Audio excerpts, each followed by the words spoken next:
Crazy Rocket, now available on PMBet. Kwanza tunapenda kumshukuru Mwenyezi Mungu kwa kuweza kutufikishia siku ya leo.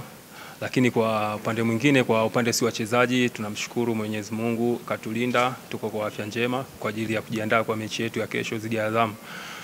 Kwa upande wa wachezaji, mwalimu na benchi la ufundi kwa ujumla wametupa mbinu zote za kwenda kuikabili mechi ya kesho.